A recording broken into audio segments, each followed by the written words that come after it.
All right, now, everybody. Quiet, listen to me. We're going to start a show. Now, some of you people have been with me before. You know it's going to be a tough grind, but we're going to have a show.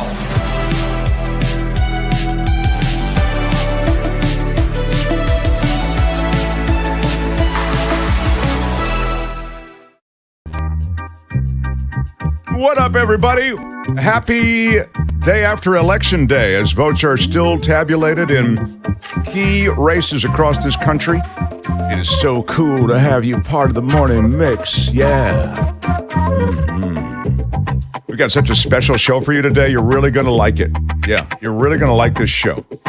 Let's welcome in our everybody who's our crew. Fabulous producer John Daly. And Kim, of course. How are you? Yeah, hello. And Tony is handling all things on the board. Thanks, Tony. Yeah.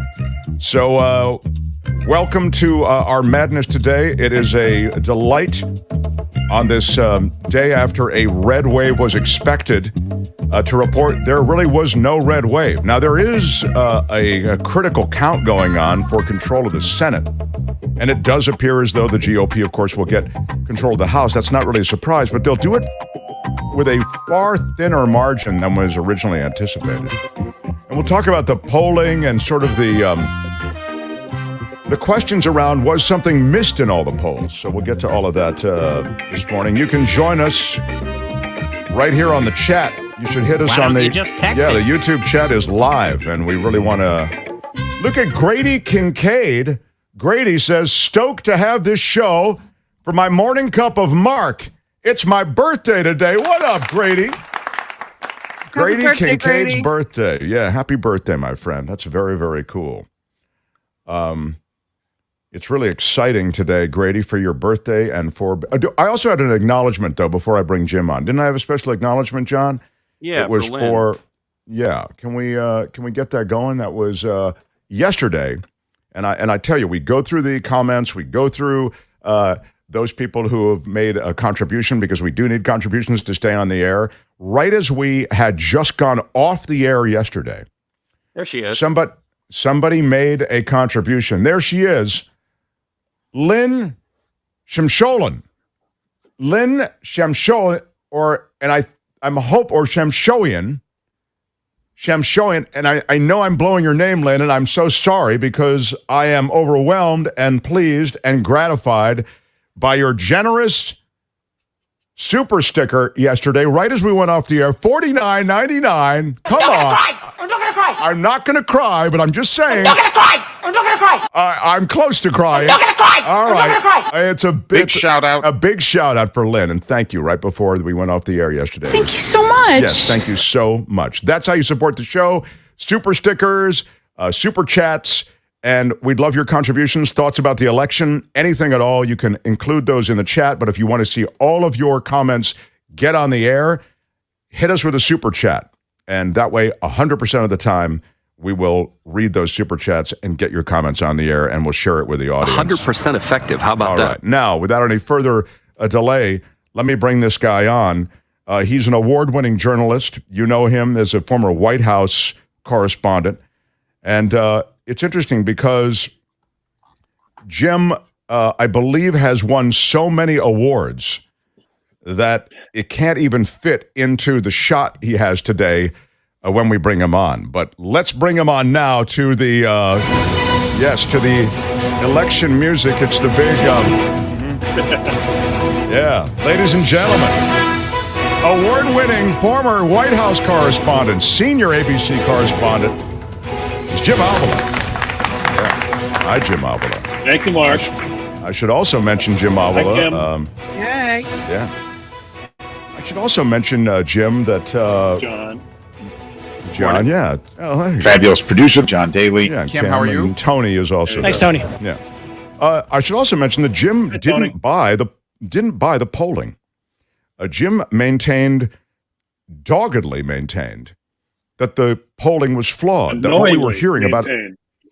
Yeah, no, you really did. I mean, I couldn't move you off of that. We had conversations, and I tend to, maybe I believe the polling. I clearly believe the polling too much, but the polling that suggested, for example, that Roe had taken a back seat. And I must say, to be fair to the polling, that did jibe with my general sense of the nation. But my general sense of the nation was also based on what I was seeing in polling. I mean, I'm not out there talking to literally everyone. It seemed as though inflation had bumped Roe down. So I'll shut up in a second. I want to get your thoughts. But Roe, and I'm talking about women's reproductive freedoms and the notion that they may all be rolled back. We saw that in Kentucky, by the way. That was, I thought, a really, really telling vote. We'll get to that in a second. But and the loss of democracy, the thing that I really felt maybe didn't land as a threat with the Americans, may have landed. Anyway, these things were clearly more important than polling had suggested. Go ahead, Jim. Well, Mark, as I've been telling you off screen, is that the one thing in my many, many years that I have learned is that a woman scorned does not forget.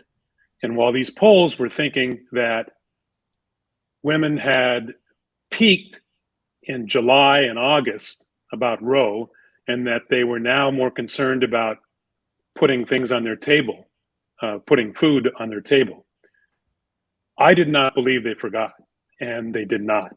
There were, across the country, 5 abortion propositions, and many of them in states like Kentucky, as you mentioned, Montana, as you didn't mention, and all of them went in the pro-choice way.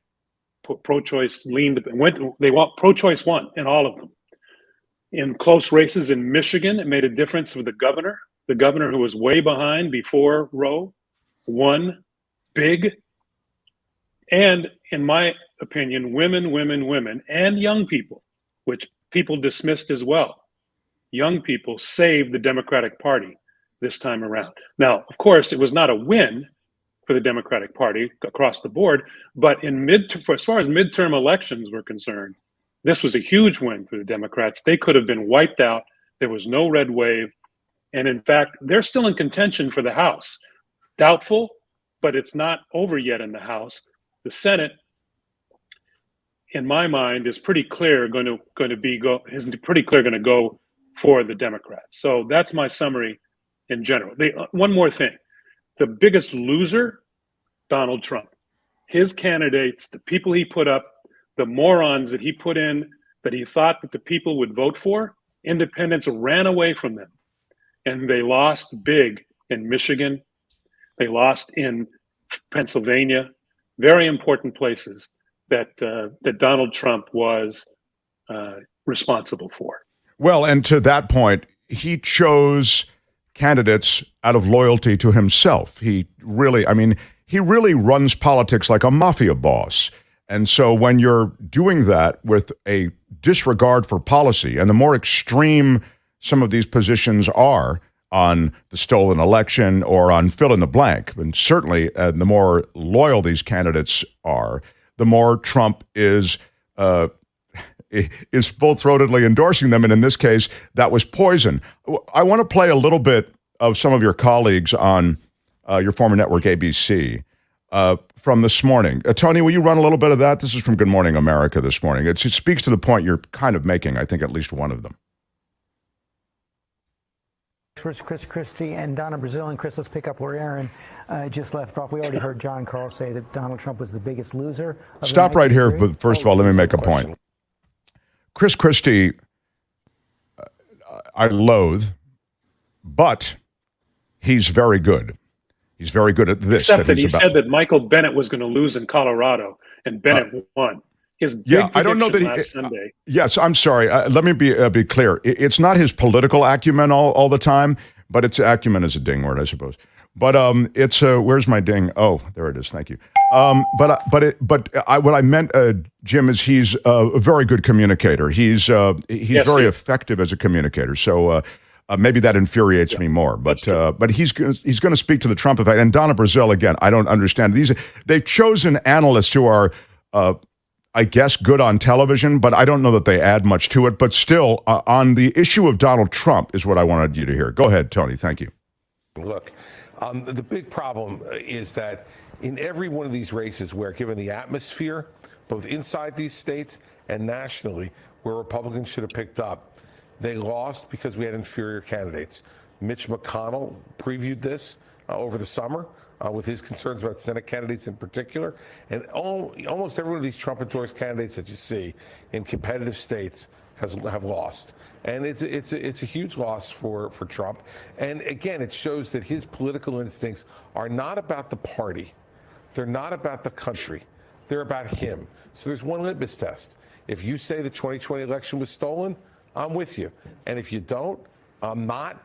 And your qualifications or your ability to win don't enter the evaluation. You can stop right there. Yeah, on the audio, I know Mike Garcia is saying the audio is weak. I get it. Yeah, it was a little low, so we can. There's a limit to what we can do with that. But thank you for that. But in other words, Christie agrees that essentially this fealty to Trump is something that I think they're going to have a come to Jesus moment in the Republican Party, right, Jim? Yeah, they already are. I mean, even Fox News last night and this morning was admitting that Donald Trump was the big loser and that his influence on who was picked as candidates. Donald Trump is good for one person, himself. The rest, he's not good for the Republican Party. He, as you said, loyalty was the only criteria for him. Oz didn't live in the state. That was his biggest problem. He was not genuine. That was his second biggest problem. So John Fetterman, who had his problems, but was genuine and a real Pennsylvanian, beat him. The glibness that Oz displayed didn't do any good.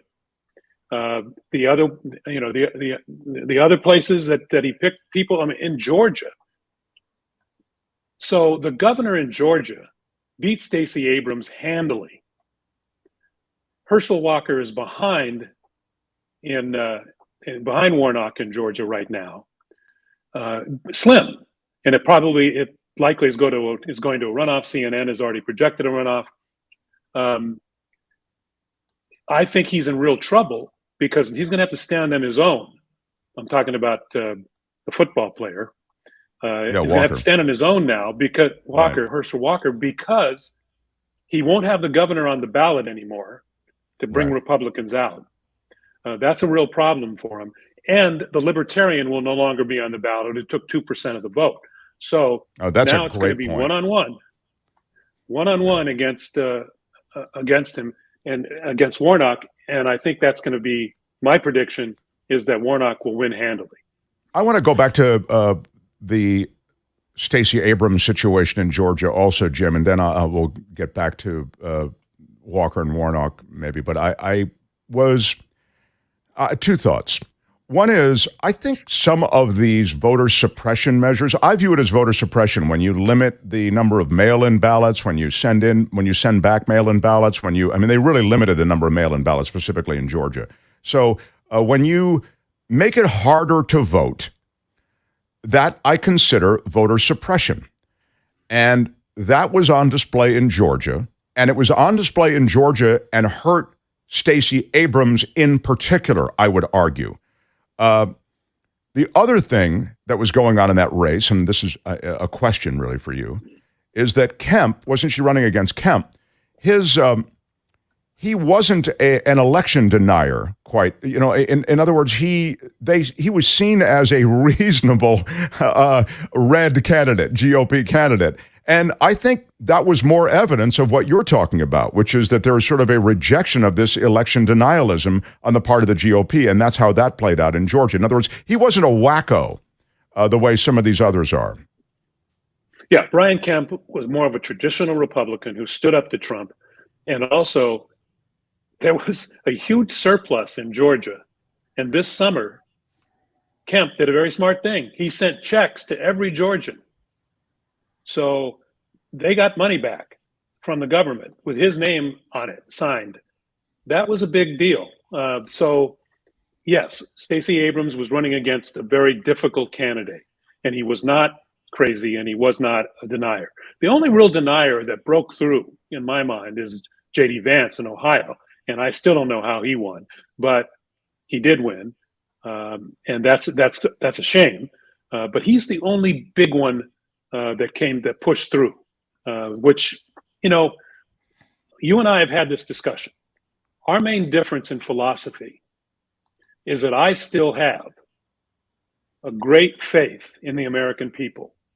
I really believe that that big swath of independents sees through the BS most of the time. And they're the ones who came out and they rejected, not only was abortion number one among the Democrats, but number two among the Democrats was election, was this denier business. They didn't want to elect a bunch of crazy deniers. And that filled my heart with joy, because I was just like you. I was very down before the election. I still held my belief, but I was really worried that this could be the one who made me move to Vancouver. Karen Cooper on the text line, I was just going to say, Karen Cooper says in the chat, Trump is on his way out fast. That may be. What were you going to say? I'll get back to Trump in a second. Go ahead. Put up the picture of Stacey Abrams and Kim. How are you? Brian Kemp in the race in Georgia's governor's election, because I was watching speeches last night, and I don't know if you happened to catch it, Jim, or Mark, but when she conceded, she was conciliatory and she was all class, and then flash over to his speech, his victory speech. And instead of just saying, thank you for electing me, and I promise to do my best by the people, and blah, blah, blah, he took a moment to downgrade her. And it was very classless. Like, there she is saying, we have to rally behind him. He's going to do the best. What does that mean? He took a moment to downgrade her. What did he say? I don't know exactly what it was, but he was talking about how it was a victory against her, and he was basically just talking down at her and using his speech to continue to bash her instead of now that he'd won the election, moving forward. It was very evident to me. Yeah, there's a lot of the this is a vote against the liberalism and the and the wokeness. There's a lot of that. I don't know exactly what he said. I've got his speech up here, but I'm imagining here. And I promised voters I would get government out of the way and ensure that Georgia's best and brightest days were still ahead. That I would put them. No, this is just a typical stuff, but I take you at your word. I was just curious what he said specifically. I watched Ron DeSantis's victory speech and his victory party, which is early on in the evening in Florida, and Florida is lost for the Democrats, I would say, Jim Avila, but we can double back on that.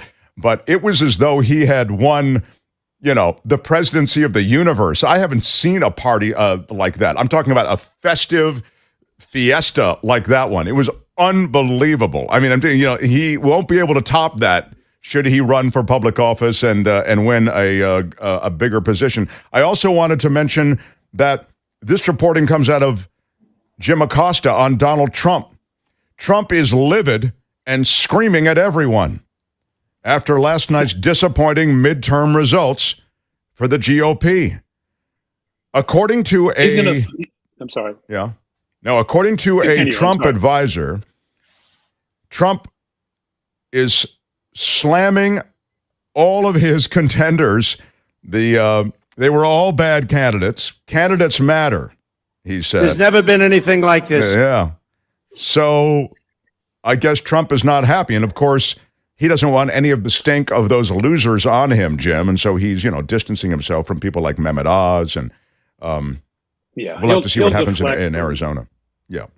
He'll deflect. His first thing he's going to do, I guarantee it, is he's going to throw Kevin McCarthy under the bus and blame him. Try to point to his, and certainly Kevin McCarthy deserves some blame because he's a kind of a spineless guy who said one thing about January 6th and then took it all back and went down and kissed the ring of Donald Trump.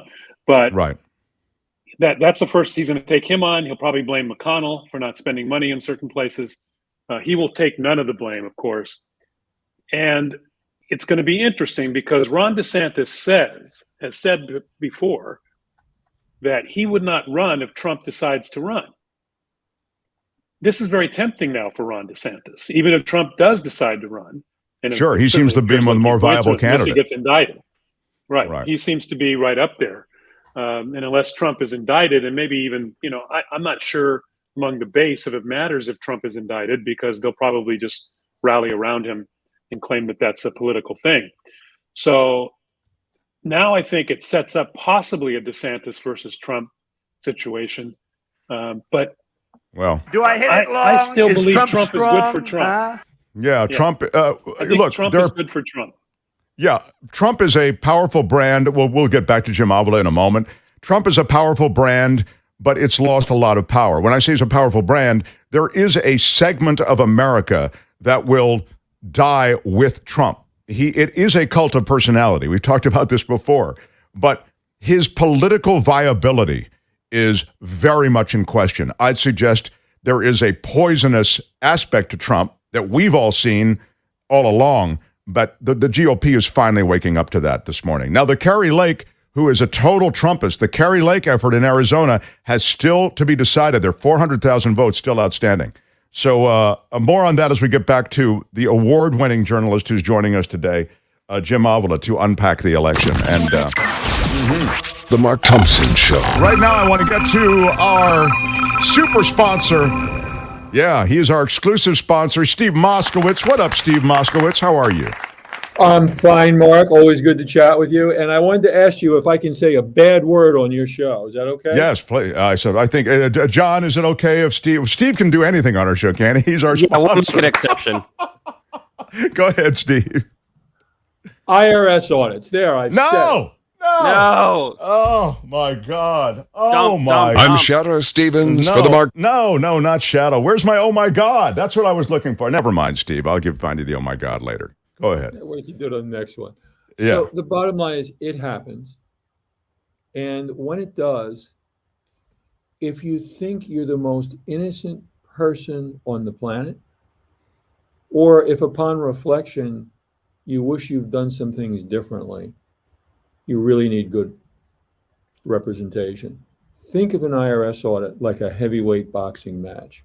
You can be the local tough guy, but you better not get in a boxing ring with a heavyweight professional. And that's what it is. It's a war. It's all law is adversarial. It's just like a boxing match. The more for one, the less for the other. And that IRS person is well-trained in his or her area, and they're there to knock you out. And they're not going to tell you, a lot of times in tax laws, commonly, there's a split of cases. You say, can I deduct X? And if you check the case law, a lot of cases say yes, a lot of cases say no. And that gives the grounds for compromise. IRS agent won't tell you that. It's not his job. Say, you can't do that, disallowed, here's your penalties. You have no recourse but to pay immediately. And that's not the case. And the only thing we care about is getting you the best possible deal within the bounds of law. And that auditor is not judge, jury, and executioner.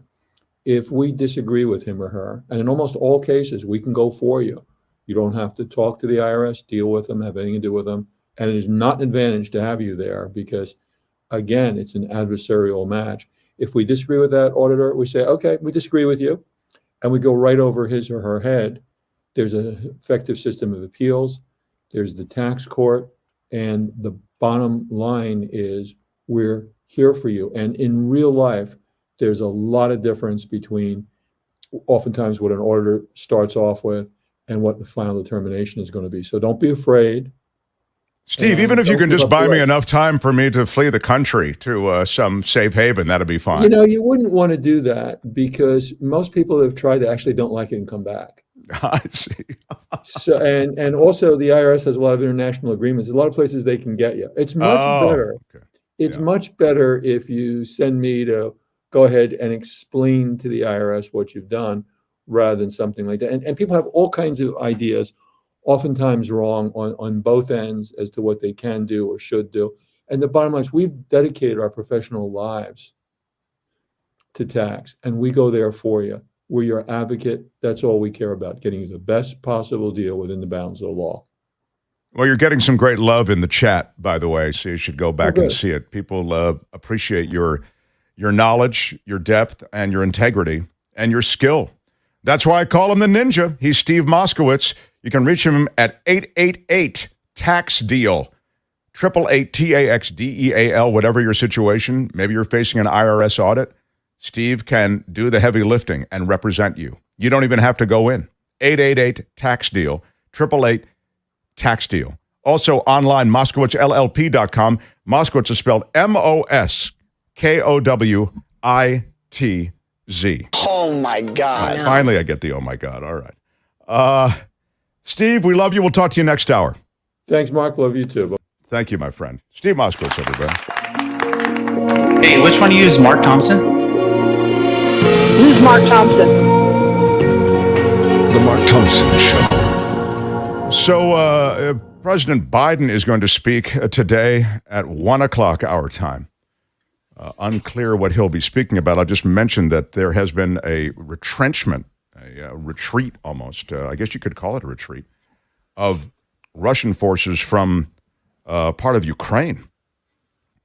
So I have told you before, and I think that you don't need me to tell you, but I'll just reiterate it, that that conflict is complicated and likely not to end with some, you know what, just too tough a fight, we got to go home, declaration or implicit declaration on the part of Russia. But Kherson, the area where Russian troops were, that's an area that they're leaving. It's the only regional capital that they had captured after they invaded in February. But the Russia's commander in Ukraine said it was no longer possible to keep supplying that city, and they are pulling out. So I don't know that the president will be commenting on that. I suspect he'll be remarking on the elections, but we will see. The chat line is way live. You should join it, and you can get right in on. Why don't you just text it? On YouTube, on the live feed, and you can also join, I should make this clear, you can join after the show goes off the air. So if you're watching in replay, you can still leave comments, and we'll get those comments and respond to those comments, and there's a whole sort of post-show commentary going on in those chat rooms. So meantime, smash the like button. Smash it with your smash it iron like rod. a boss, because we've got Jim Avila coming up. We've got Jeremy B. White from Politico. We'll talk about the California propositions. We'll also talk about California races, some critical races, and some critical elections not yet decided in California. So smash the like button. Oh my gosh. Smash Are you it. kidding me? Absolutely smash. Smash it, exactly. Smash it and help us out.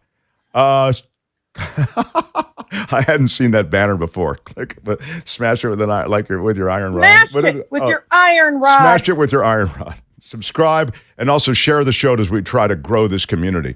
I want to get back to Jim Avila. When we come back after Kim's news, and I'm just kind of double checking this, Jim, with John Daly.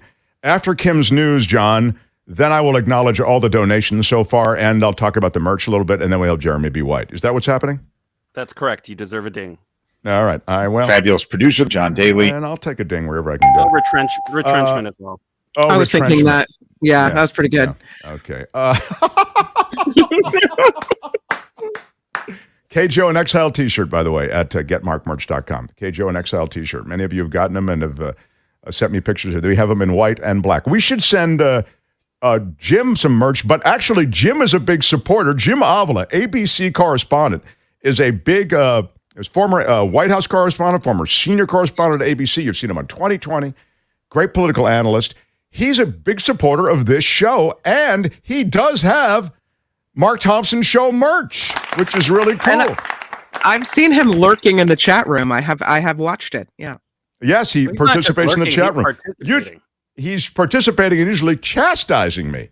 He is usually, and chastising is a ding word. Now, welcome back, Jim Avila. So, Jim, talked about Fetterman. We talked about Stacey Abrams and Kemp and those races. Now we turn to the West. Nevada, Arizona still needs to be decided. And these are critical races for the Senate. The Fetterman win, though, gives the Democrats a little breathing room that they didn't have. Yeah, they'd have to lose all three before there'd be real problems. So I don't think, I think Arizona for Kelly is pretty secure. He's way ahead.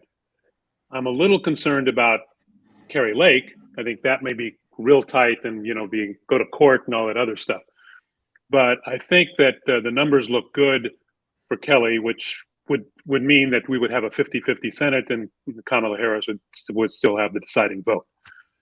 Nevada is close, and I would say is a toss-up, only because the Democrat in that case, the votes that are still out are in Clark County. Many are still in Clark County, Las Vegas area, which is a Democratic stronghold. So she still has a chance. So I think those two are okay. I mean, I think especially Arizona kind of secures it for us. The other issue, of course, is Georgia, which we talked about. That's probably going to a runoff, and I think that Herschel Walker will have a real problem standing on his own. That's my opinion. What was the third one we were talking about? Nevada. Nevada, Arizona, and what's Arizona? What's the West? Sorry, John Daly, or do you have what is it? Or Kim? What is there's a third one in the West? Are we talking about Nevada Cortez Masto? We just addressed that in Nevada. Close. Yeah. I'm not sure. Those two anyway are tricky. I think Arizona is going to save us. I think Mark Kelly's a quality candidate, and he's running against a non-quality candidate. And again, the independents are swinging toward Mark Kelly because he's smart and an astronaut, and his wife was shot. Just looking at the ones that CNN has up at the top of their screen as still being in play, it's Wisconsin, Arizona, Georgia, and Nevada. Those are the four they're looking at. Maybe they've called the Senate race Wisconsin is a lost for cause. Johnson. Yeah, they've called it for the Republican candidate there, but they have not called Arizona, Georgia, or Nevada. Well, Georgia headed for a runoff, and Nevada and Arizona we've addressed. But you've got and again, this governorship is key in Arizona. So, notwithstanding the fact that Kerry Lake will clearly litigate the outcome if it doesn't fall to her. But what a surprise! She's scary. Yeah, what a surprise! I mean, she was supposed to win huge, 20 points, 15, 20 points, and she's behind from really kind of a lackluster candidate. I mean, the woman who's running against her, the Secretary of State, is not very charismatic.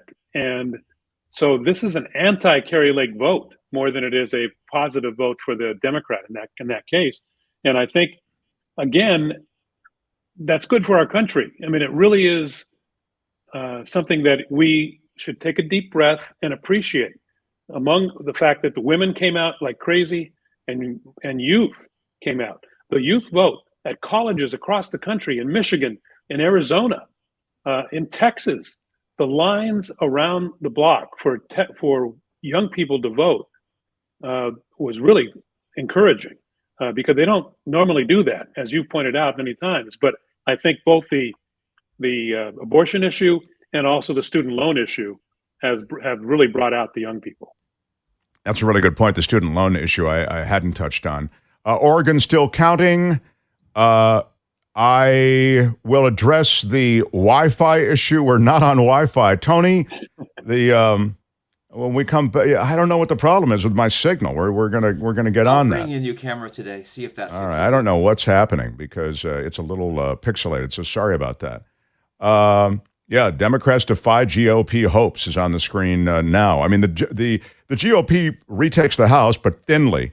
And as we've just reviewed for you, retaining the Senate. And as I reviewed for you specifically, and I'll touch on it again in the second hour perhaps, but to me, the Senate is critical, particularly if you have the presidency, because the Senate is able to finally populate the judiciary with some judges that, and increasingly, that's the way business is done in America at the court level. And you have these handcuffed, picked Trumpies who are nothing but trouble. So all of that, I think, bodes well for Democrats if they can retain control of the Senate. So more with Jim. What they'll be able to do. Oh, sorry.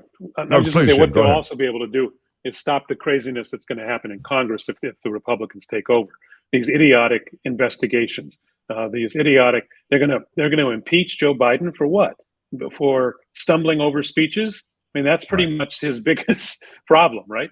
Is speaking. So those things will get to the Senate, and the Senate will quash them. That's important for the Senate. Yes, indeed. More with Jim Avila, the former ABC White House correspondent, former senior correspondent at ABC. Really cool that he's hanging out with us today. Jeremy B. White from Politico joins us next.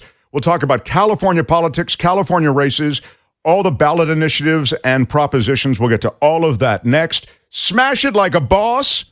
Thank you for being here. Mark Thompson Show on YouTube. I've told you it's never easy being in this business. The Mark Thompson Show. On the Mark Thompson Show, I'm Kim McAllister. This report sponsored by tax attorney Steve Moskowitz at 888 Tax Deal. Republican Dr. Oz conceding defeat in Pennsylvania's closely watched Senate race. A campaign spokesperson, Democrat John Fetterman, said Oz called this morning to concede. Most major news outlets called the election for Fetterman earlier yesterday. Slavery will be removed from Tennessee's constitution. Most votes have been counted, and Tennesseans seem to have voted overwhelmingly in favor of Constitutional Amendment 3. It proposed removing wording from the state constitution, which still allowed slavery and involuntary servitude as forms of criminal punishment. Governor Gavin Newsom thanking voters across California. He gave a late-night acceptance speech saying he was humbled to be elected for another 4 years. A 55-year-old vowing to continue fighting record homelessness, rising crime, and a shortage of affordable housing here in California. His second in command, Lieutenant Governor Eleni Kounalakis, is also keeping her seat. Same for Attorney Rob Bonta here in California, re-elected to a 4-year term. And California voters are saying yes to a ban on flavored tobacco products. Proposition 31 passed last night with 76% support. Legislation was signed into law 2 years ago, but didn't qualify for the ballot at the time. It bans the sale of certain flavored tobacco products in stores and vending machines, too, across the state. Protecting abortion rights. Voters overwhelmingly approving Proposition 1, which was put on the ballot after the Supreme Court overturned Roe v. Wade. It amends the California Constitution, guaranteeing a person's right to decide on abortion or choose or refuse contraceptives. The lawmaker behind the bill said it sends a clear message to those who think that they can control our bodies, adding that in California, we will not go backwards. More workers in the state losing their jobs. Facebook parent company Meta says it is laying off 11,000 people, reducing staff by about 13%.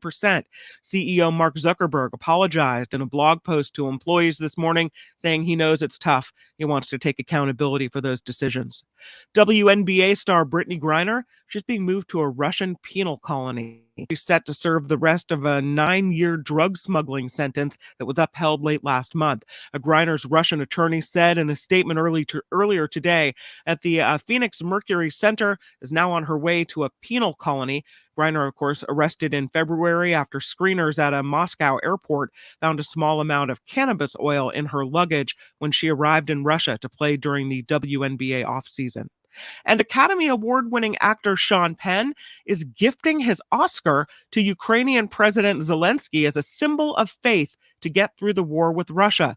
Zelensky posted about Penn's gift yesterday on Instagram, said this week visit is Penn's third or started, but Zelensky said this time the meeting was special.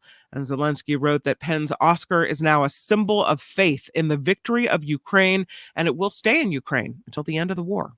I don't know. It just seems like, I hate to say it, but that's sort of like a Hollywood virtue signaling. I mean, I think Sean Penn means it from the heart, but come on.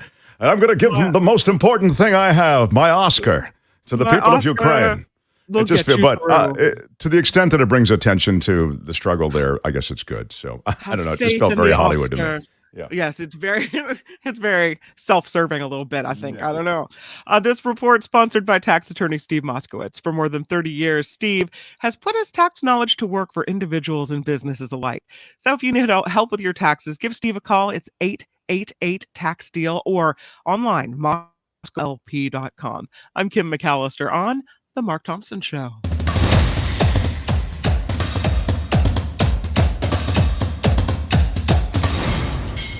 The Mark Thompson Show. Who's Mark Thompson?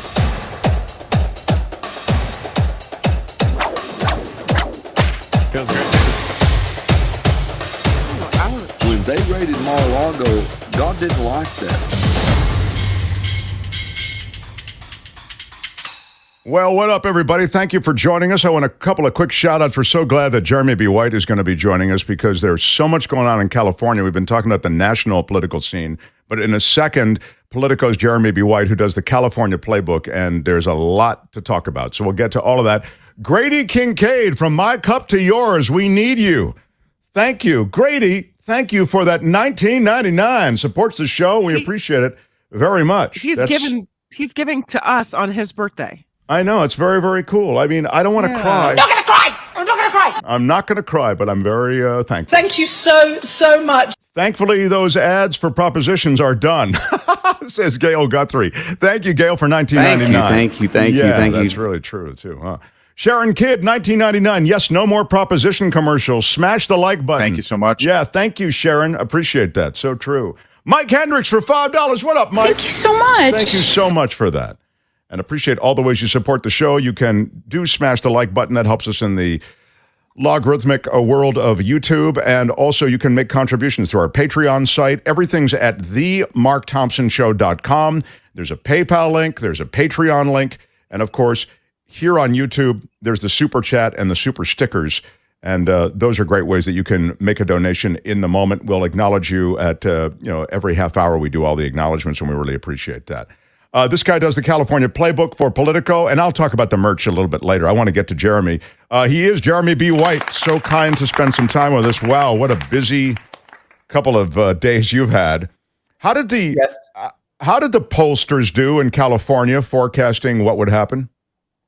It's with the caveat that it's still early and they're still counting the votes and we're going to see some races tighten. I actually think the pollsters did pretty well here. We were looking at maybe 8 contested House races, a smaller handful of them true sort of toss-ups. And within those, I think for the most part, you are seeing that. The races I am most watching right now for the House in California, Congresswoman Katie Porter in Orange County holding on to a lead of fewer than 1,000 votes. Congressman Mike Levin, also a Democrat, up a little more, but holding on to a fairly slender lead down there in Southern California. Both of those tabbed as some of the big battleground races here. An open seat in the Central Valley that Assemblymember Adam Gray, a Democrat, and Farmer John Duarte are fighting over. Adam Gray is currently trailing slightly, but it's a close one. And then one more House race that I am very much keeping an eye on.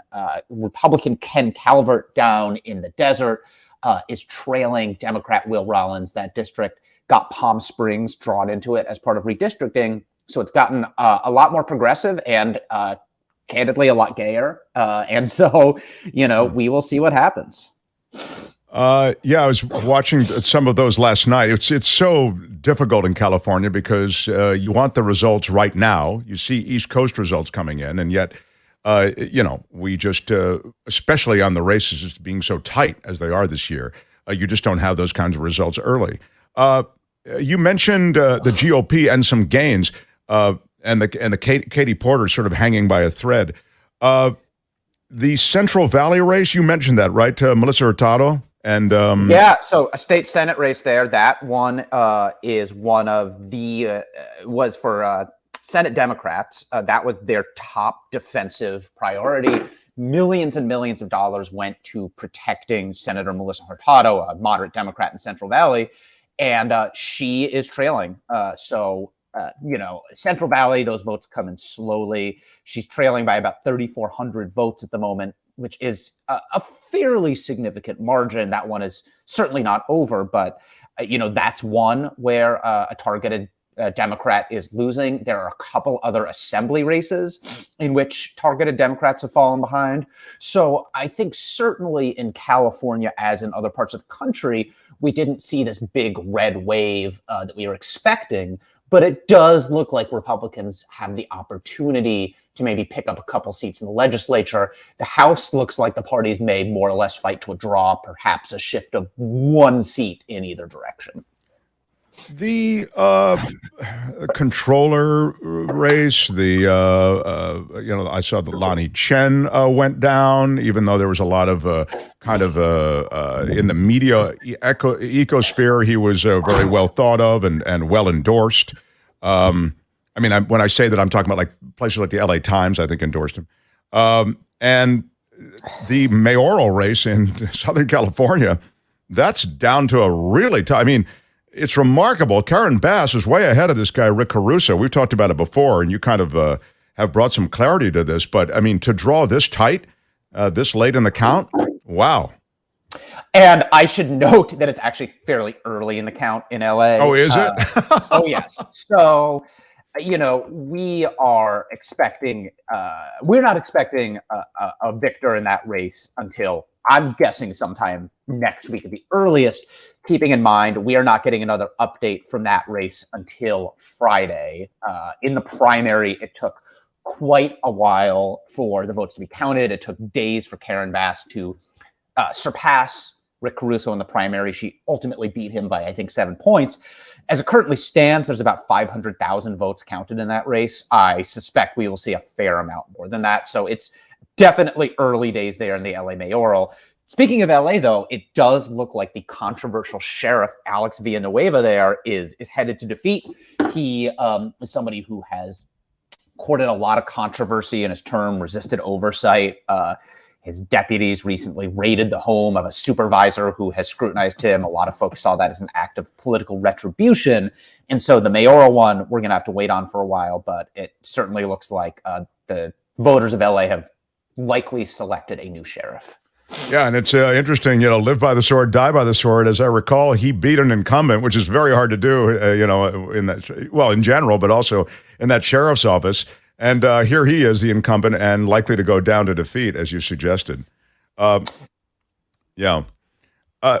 Propositions, Jeremy, could you give us a snapshot of those, the 26 and 27, where all that money was going in? They were forecast to fail, and they failed miserably, right?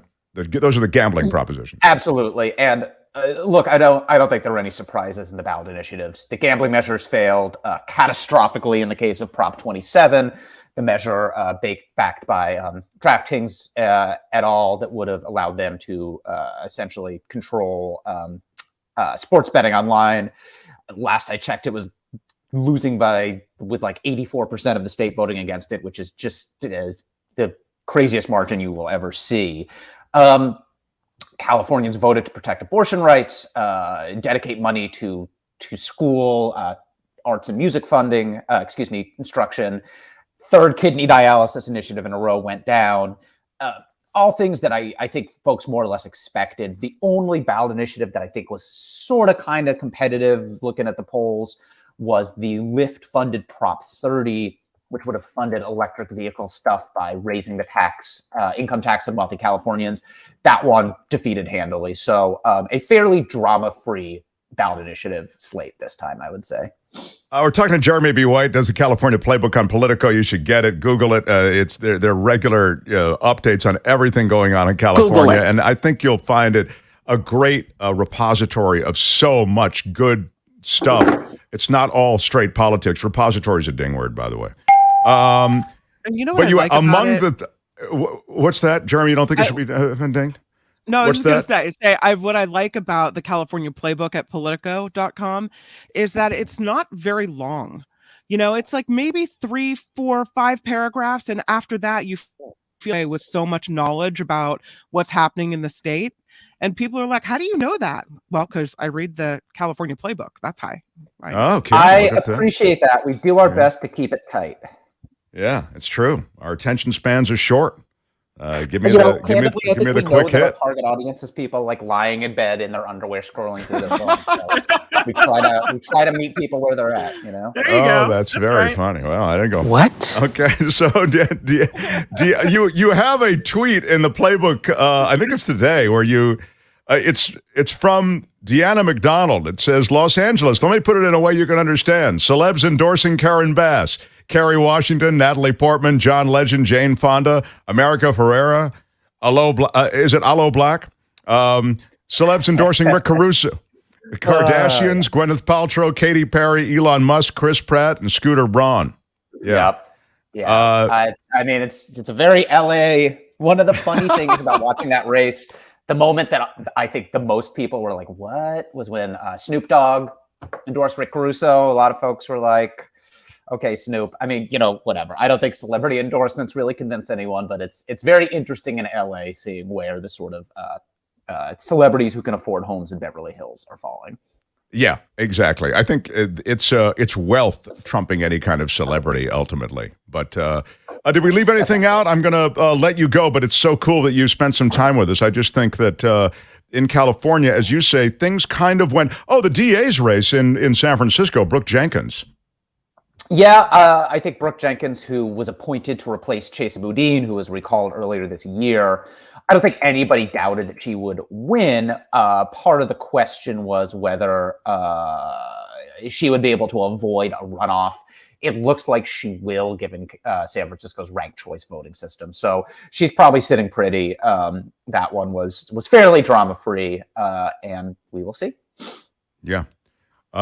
John Daly's a big fan of Brooke. Well, she's kind of a friend of the show. So he was messaging me all night. Brooke looks like she's going to be on. It was very sweet. I love the passion, that John brought to that. So fabulous producer, John Daly. Jeremy, thank you. I want people to read the playbook, get the playbook, and support your work. It's just such great work, and we so appreciate you being here because I know you've had a long night. So thanks so much. No problem. Thanks, Anytime, guys. All right, Bye. Jeremy B. White, everybody. The California Playbook on Politico. Yeah, right. I like on. him. Well, it just takes one violent attack to kind of motivate you to vote for a new DA. John's been the victim for sure. So, The Mark Thompson Show. now I want to just mention, if you love this merch, and why wouldn't you?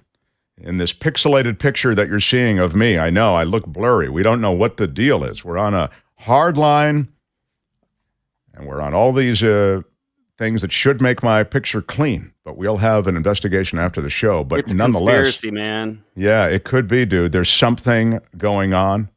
The man is trying to keep you down. Yeah, has it ever occurred to you that instead of running around, given the nature of all this news, this could be a lot more. Right, that's what we're talking about.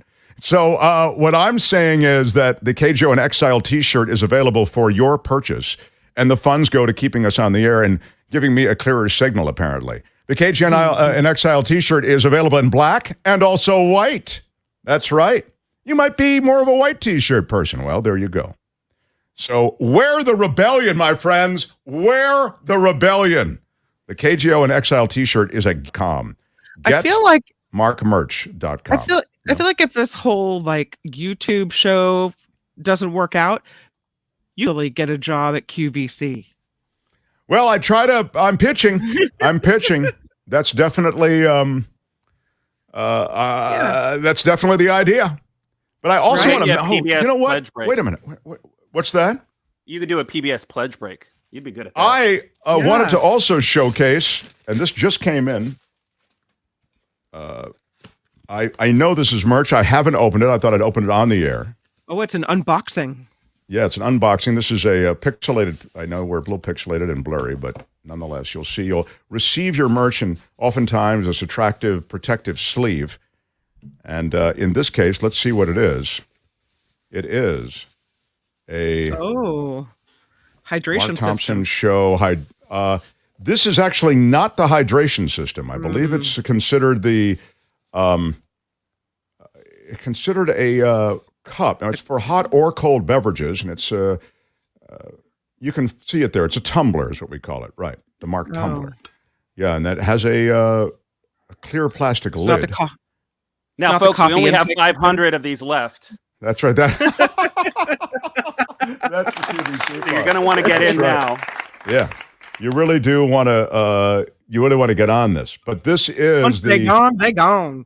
And it's in also different colors. You can get the silver. The stainless is a good look, I got to say. I went with the black. But you can also get the stainless. Yeah. That's at getmarkmerch.com. I'll put this up here with the hat and with I have the black at home, flip-flops. and then I have the stainless in the car. Oh, that's very, very strong. Love that. Nice. Yeah. That way you can Well, get there's two, never you been get anything something like your this, friend. everybody. Say what? Yeah, well, there just hasn't. There hasn't been anything like Makes this a great before. stocking stuffer. Yeah, that's right. With Christmas coming and the holidays and whatever your deal is, Hanukkah and Kwanzaa and all the rest, the celebration of the holidays, the festive spirit can drench you in all the magic of the Mark Thompson Show with the purchase. Oh, and I'll have another unboxing next hour. It wasn't the only thing that arrived at the house. So it's, again, getmarkmerch.com. All the money goes to the show. Can I welcome back our main dude when it comes to politics and when it comes to learning the ins and outs of an election that so many had predicted would go one way, but one guy I know predicted it would go the way it did go, and that is ABC's a former senior correspondent, Jim Avila. Jim, it is true that Mark Kelly is in pretty good shape. The governorship, though, in Arizona is truly a toss-up. Hobbs and Lake, very, very close. And that's key. You'll have a governor there who could make a lot of trouble. I mean, that's Kari Lake is a certified loon. You were making the point before we took a break. Yeah, I mean, it's true. What do you really feel? I'm just stating it like it is, man. I mean, she is a loon. Look, she apparently, and I know people who know her, just to digress on that for a moment. You do? Oh, from TV World. Well, they know her from TV World a few years ago. Okay, I should make it clear. They're not still connected to her. And they were making the point to me that she was kind of a darling, kind of a, not particularly controversial in her views, a solid anchor. She did her work. She seemed to understand issues. She was, really someone who you wouldn't have identified as this flame-throwing crazy that she's become. I mean, she's completely stepped off the curb. She has become this Trumpian candidate who is really all about owning the libs.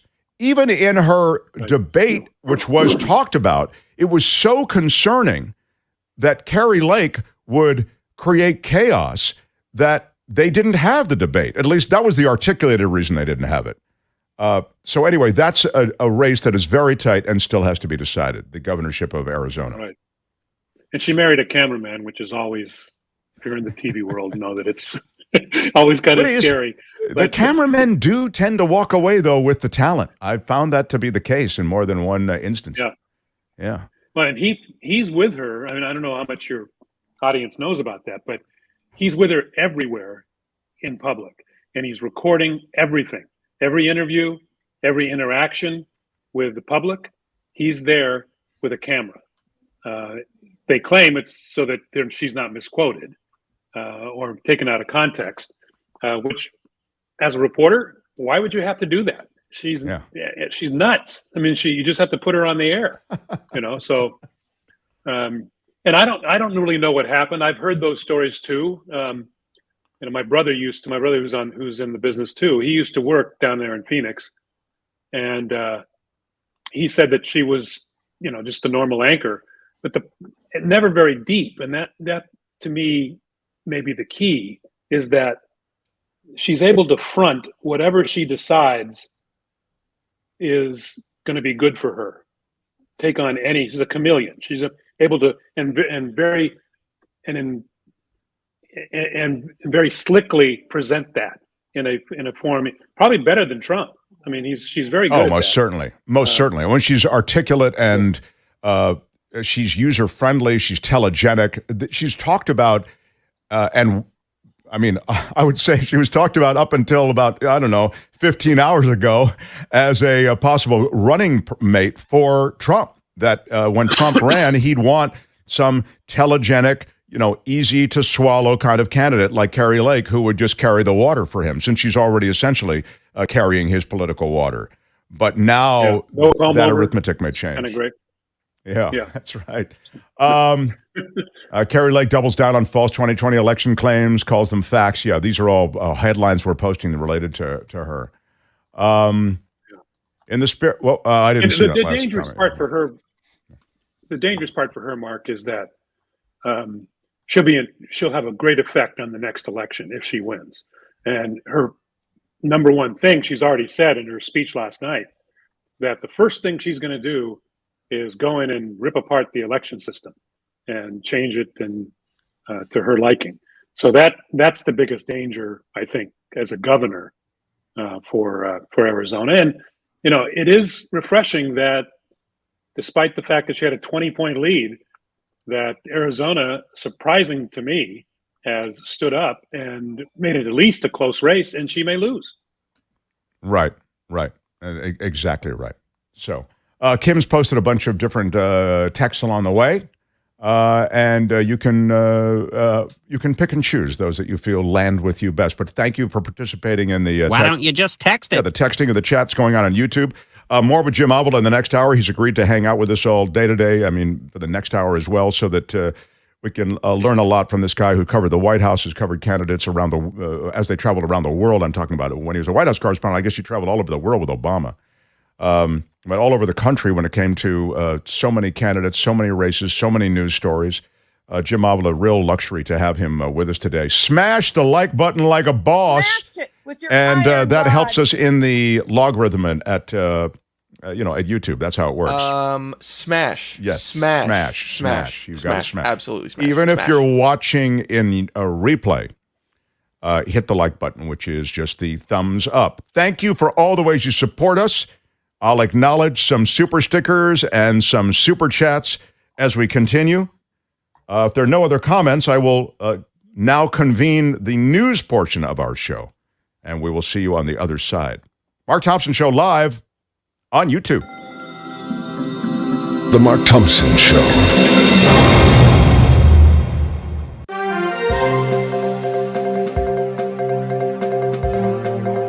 I'm Kim McAllister on The Mark Thompson Show. And this report sponsored by tax attorney Steve Moskowitz at 888 Tax Deal. Well, both candidates in a key Senate race say it could take some time before a winner is known. Democratic Senator Catherine Cortez Masto is running against Republican Adam Laxalt in Nevada. That race, one of the few outstanding results from election night, could help tip the balance of power in the Senate.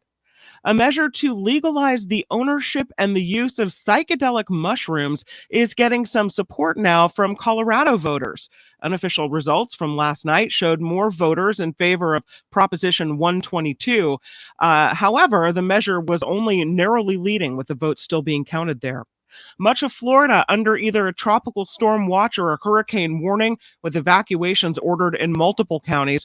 Governor Ron DeSantis is confident, he says, that more than enough resources are 16,000 linemen are staged to begin power restoration as soon as it's safe to respond.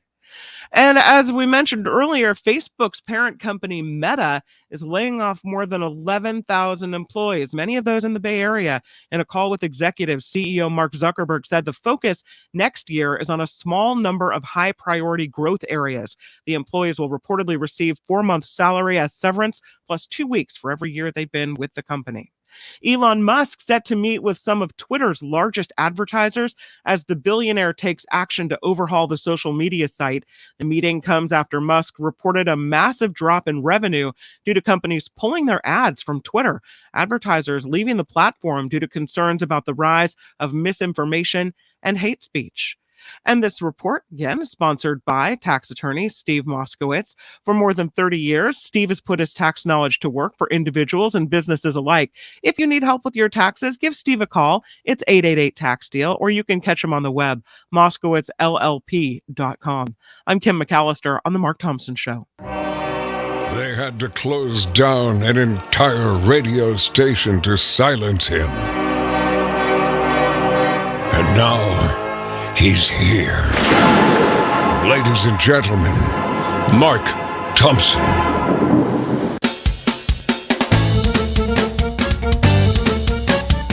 The Mark Thompson Show. Why are you yelling?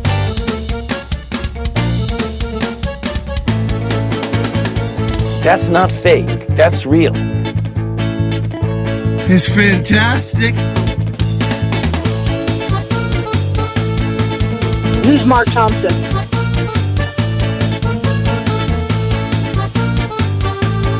Hey, which one of you is Mark Thompson?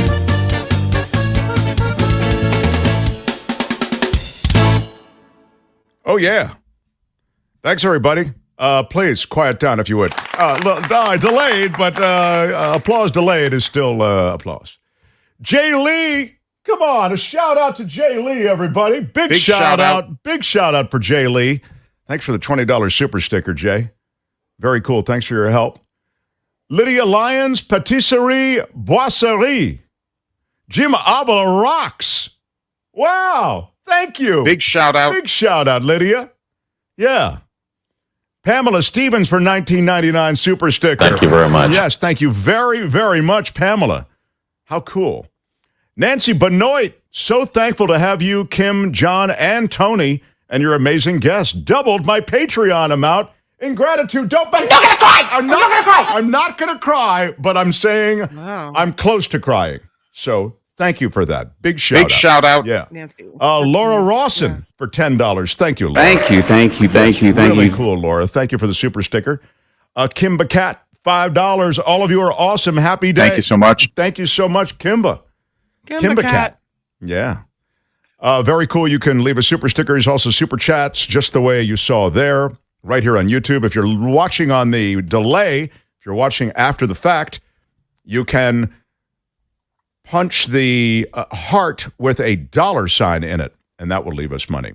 And helps. All the money goes to trying to keep the lights on here, to pay everybody, and hopefully make this a growing concern. We are trying to grow the audience, so if you can share the show, if you can share it on your social media, whatever it might be, it really does help us. You can. They're looking at find your us. social media. Oh yeah, they're looking at your social media. Where is the social? Where is that? They're looking at your social media. That's it. Right. That's the way I'm looking for.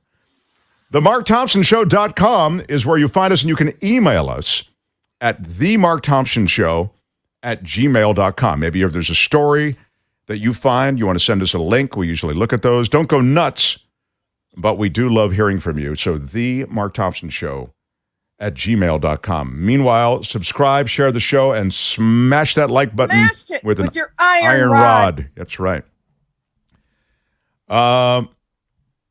I thought Fetterman looked good yesterday, and if you're just joining us, we kind of addressed the race. We have Jim Avila joining us now again. He is the former ABC News White House and senior correspondent, and he has been generous enough to stay with us for another hour. Democrats defied historical odds in critical midterm elections, says the New York Times. The anticipated red wave did not materialize. And Jim Avila, I really wanted him here because he was one who said this red wave thing is being overplayed. And it really likely will not materialize. And I wonder, 3 states will decide the Senate. Is that what that, I can't see it from here, Kim. Yep. Arizona, Arizona, Georgia, and Nevada. 3 states looking at it. Yeah. Well, Georgia's headed for a runoff. Arizona and Nevada may be decided. So look at the Senate race in Georgia with Warnock at 49.2% and Walker with 48.7%, and wonder what the hell people are thinking and how that could ever have been so close. Well, I mean, I think there are a lot of conservative people in Georgia. Yeah, a lot of conservatives. I think that I addressed this the other day, but let me just reiterate it briefly, Jim. I'd be curious whether or not you agree. But it's essentially a sliver of what John is saying, which is it's tribal. They're ready to overlook Herschel Walker, a guy who was handpicked by the GOP, moved from Texas to Georgia, and masquerades as a Georgian, dumb as a stick. He is an idiot, okay? Herschel Walker has no underpinning political philosophy and no plan for the future. But he talks about God, and he talks about those things that resonate with Georgians who are conservative. I'm talking about abortion. I mean, how can this guy who's a complete fraud on the abortion issue get away with this abortion line? Because it's tribal. And so, to John's point, the conservative chunk of Georgia, substantial chunk, they will overlook all of that, and they will just vote for the Republican. They want control of the Senate, and I don't blame them. It's worth getting control of the Senate, but I don't know if it's worth putting a guy of such utter incompetence in charge. Jim, your thoughts?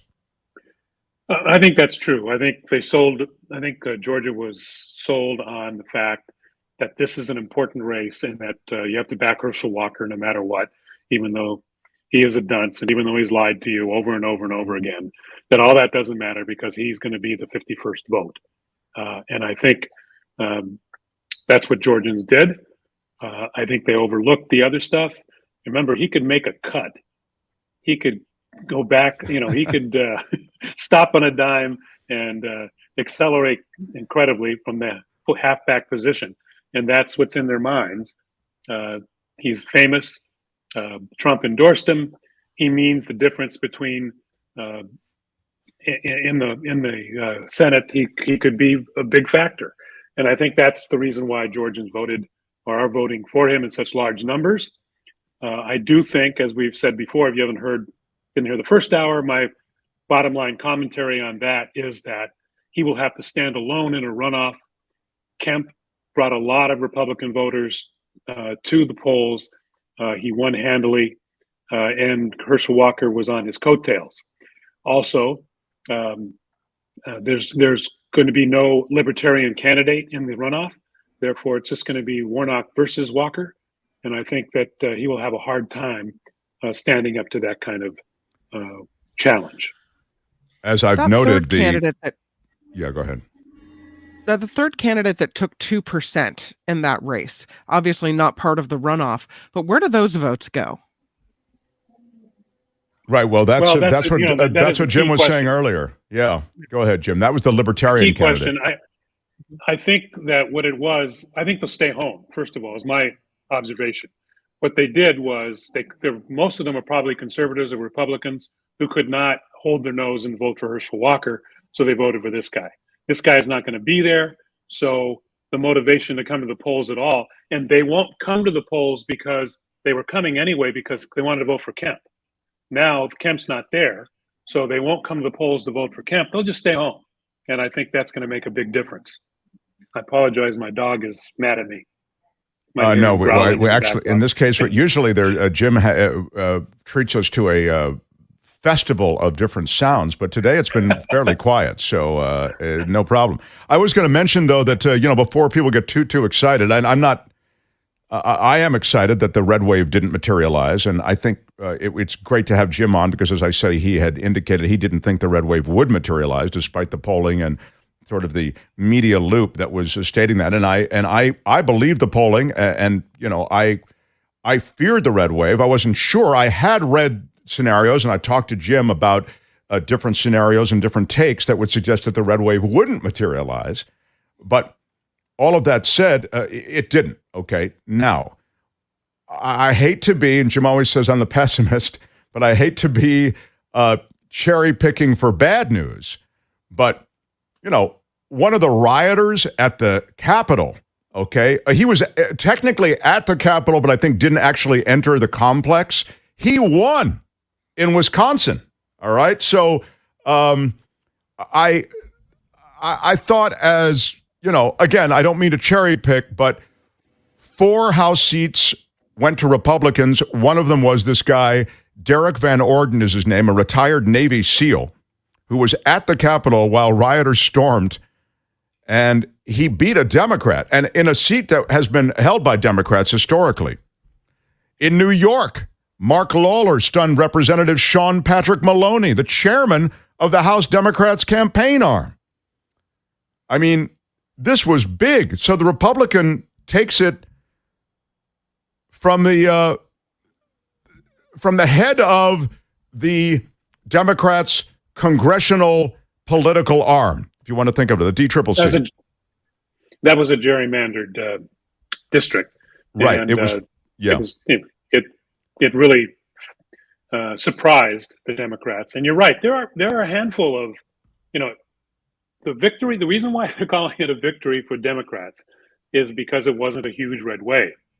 But this is a midterm election where there was a huge headwind for the Democrats. So the fact that they didn't get swamped is a victory. And yes, they're going to be playing. J.D. Vance won. How does that happen? So yes, you're absolutely right, Mark. There are pockets of darkness to find all over the country.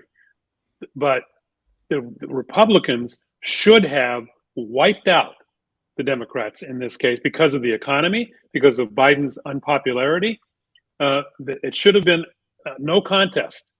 But Roe versus Wade screwed that up. And I got to give Donald Trump some credit here. Trump was, when it happened, was said, this is not good. This is not, I mean, he believes in, who knows what he really believes in, but he favors abortion laws. But he recognized at the time that this was bad for the Republicans. If it wasn't for that, in my opinion, the Republicans would have crushed across the country. So, we should, those who are Democrats, and now that I'm retired, I can say I certainly favor the Democrats much more than I used to because of Trump, really. I've always been an independent, but I'm an independent who now leans to the left because of what Trump has done to the party. But he, that one decision, and I think a little bit for the kids, the decision to forgive student debt really made a big difference. Yeah, while Jim's talking, there are many who sort of articulate what you have said, which is essentially that women's reproductive rights on the ballot and some of these other issues that were underrepresented maybe in polling, they did carry a lot of this election. I'm just looking at these the comments key part now. about Please. Let me just say one thing about the polls. And I was saying this to you, and I think I said it on your thread a couple times too, is what the polls were ignoring is that they were, this was likely voters, okay?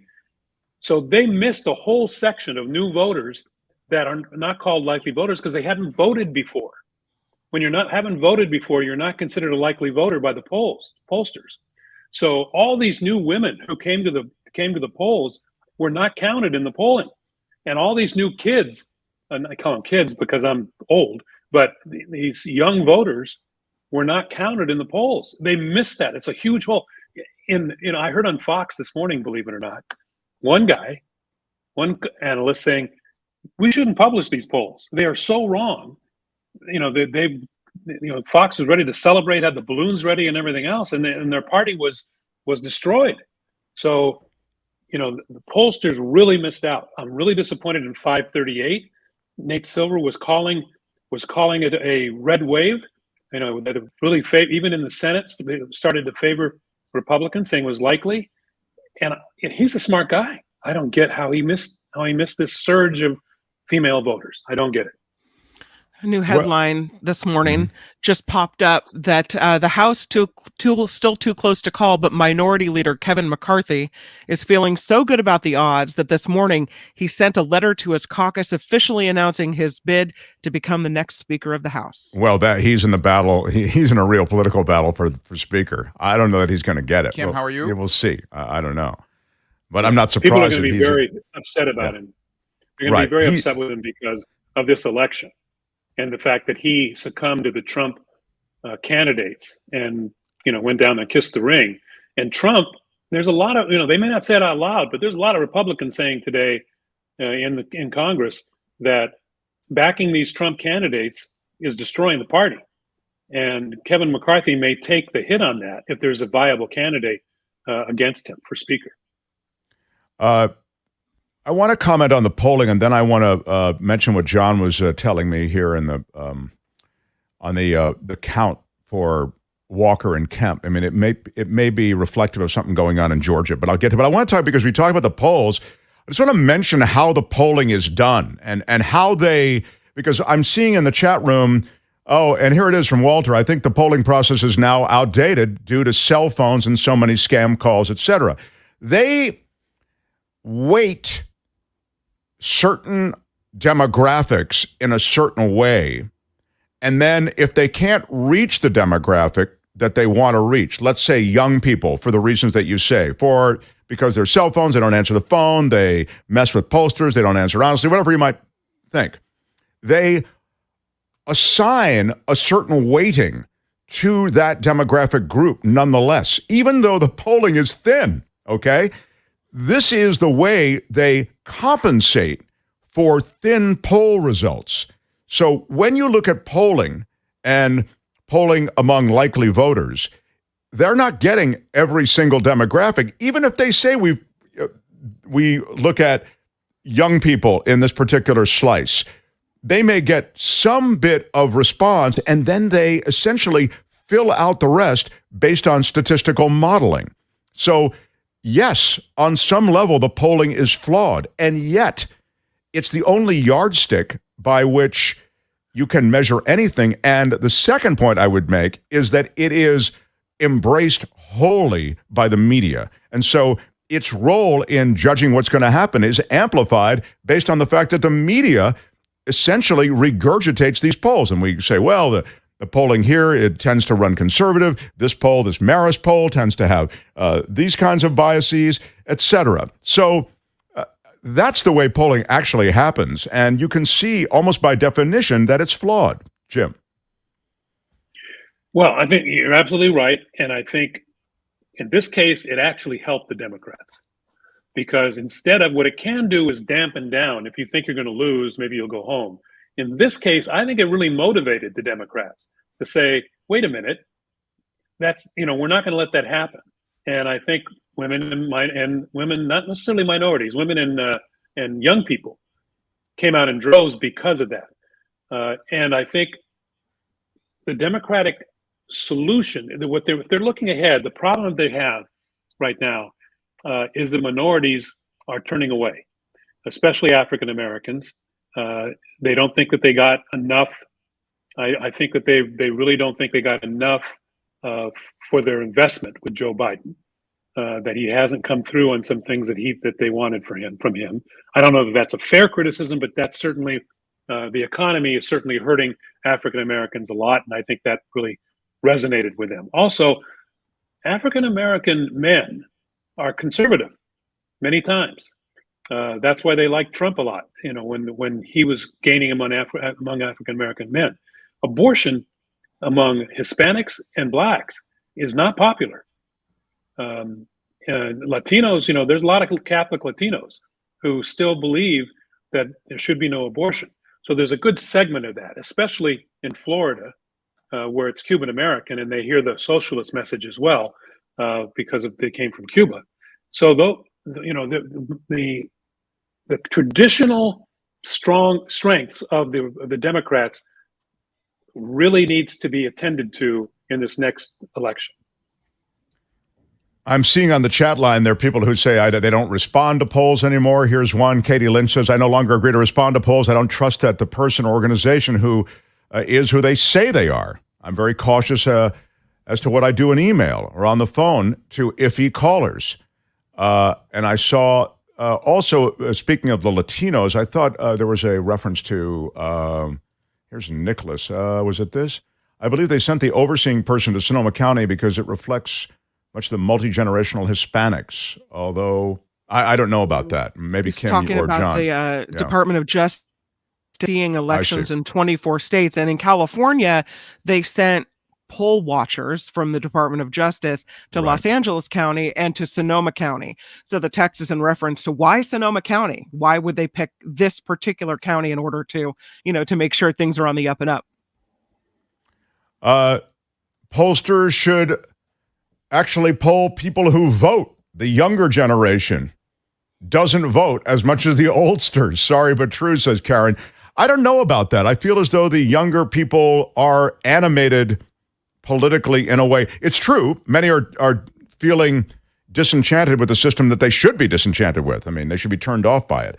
But I also feel as though there is and when I say I feel it, I mean, I'm seeing this in polling and in stories about many organizations that are essentially populated by young people who are trying to change the political system and who are active in that political system. Jim, what are your thoughts about, are young voters, do you think, participating in these elections in numbers that are significant? Especially if there is a proposition or an issue that affects them. Abortion, student loans, and marijuana.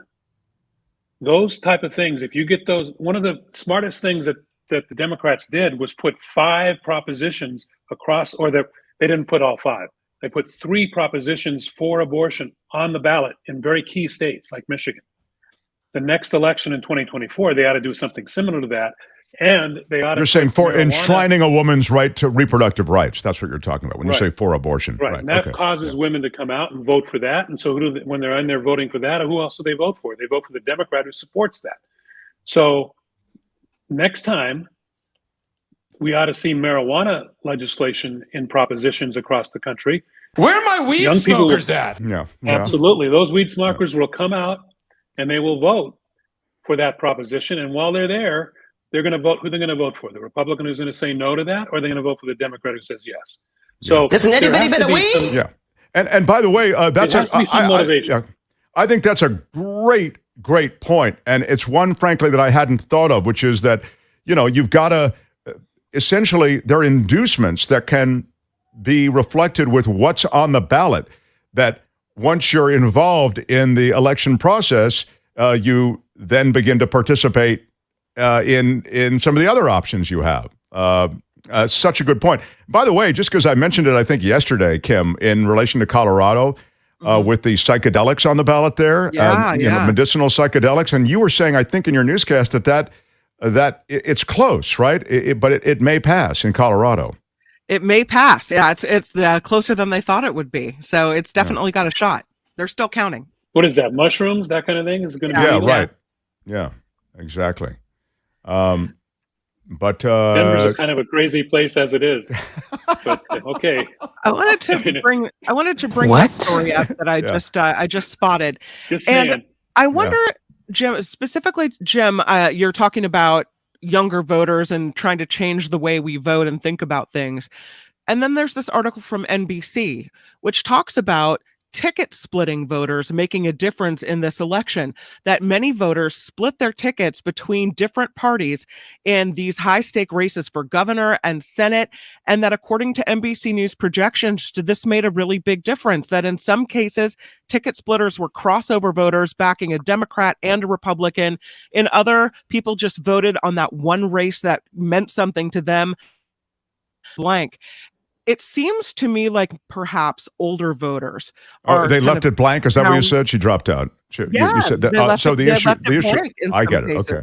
Yeah. And so I wonder if it seems like older voters are kind of down ballot voters. You just click all the ones that are in your party. But maybe this is a new way of voting, where ticket splitting or just voting on that one race that appeals to you may be the new way. Well, I think candidates do matter. I think that's what you're talking about in the ticket splitting. In Georgia, there's huge ticket splitting there between Kemp and Herschel Walker. Kemp won handily. Herschel Walker's losing and in a very tight race. So people obviously ticket split there, or they either didn't vote or they voted for the other libertarian guy. So yeah, there is that going on. It's going on in Arizona as well. Mark Kelly is very far ahead. And while the Democrat governor candidate against Kerry Lake is squeaking by, so there's obviously some ticket splitting going on, and I think it's about candidates. Mitch McConnell, who I'm not a huge fan of, was right. Candidates matter, and Trump picked a slew of crazy candidates who have sunk what could have been a red wave for the Republican Party. He's Jim Avila, the former White House correspondent, former senior correspondent for ABC News. So cool to have him in the mix today. I am going to tell people how they can participate in our show. You can text into the chat. Why don't you Even just if you are text it? watching in replay, you can text into comments, and we see those comments and we'll respond to those comments. But it's really cool that you've participated in this community. You can share this show in all the different ways that you share across your social media. And talking about the social media. They're looking at your social media. That's right. And that looks like it's going to runoff for sure. Herschel Walker and Raphael Warnock. And we'll keep you updated here for the balance of this show. But I suspect that these other races in Arizona and Nevada will not be decided before we're off the air. Nikki will do her show if you want to. And, of course, we're all watching CNN and ABC and all the other feeds for major news organizations. Kim is going to do news, When we come back, I ask you, John Daly, do you want to continue with politics, or did you had slated in our magical Bible for today that we had some stories from the sky, actually? I think we could do both. All right. So we'll do some more politics with Jim. And then as a palate cleanser, for those of you who, just want something a little bit different between political courses, we'll have stories from the sky. And Jim Avila maybe will want to participate in that. No pressure. Just saying, if you want to hang out, it might be something fun that you could do. Yeah. Okay. Who is having that conversation? Well, I'm saying Jim may want to. That's all I'm saying. So, smash it like a boss. Thank you for participating in our show every day, 10 to noon, live on YouTube. The Mark Thompson Show.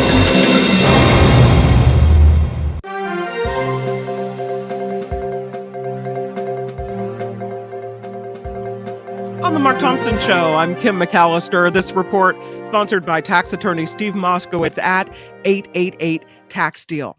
One Republican senator says election results were definitely not a Republican wave, as many had expected.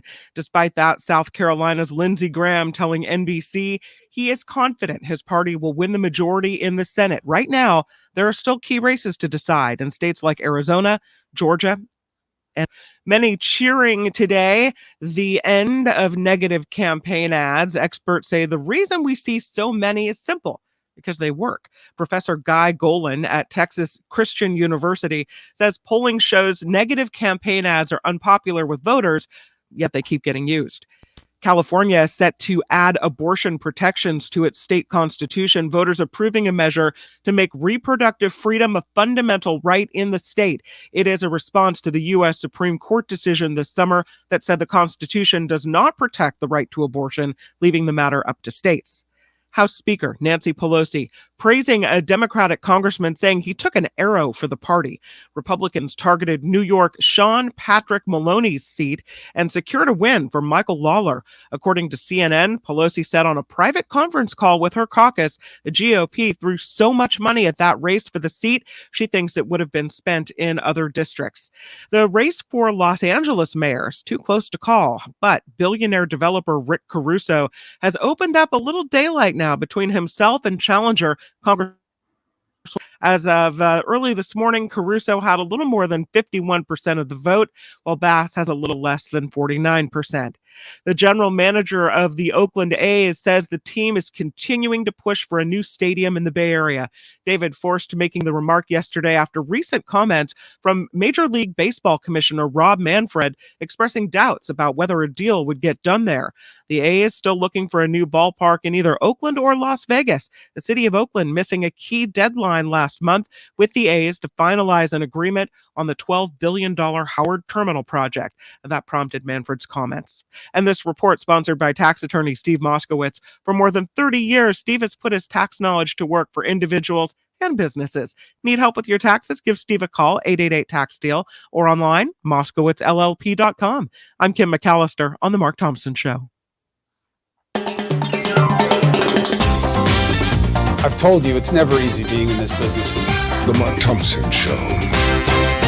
What up, everybody? Welcome back. We are very excited to have Jim Avila in our midst. He is the award-winning news correspondent for ABC for so long. Covered the White House, has covered everything from, sadly, mass shootings to major historical moments around the world.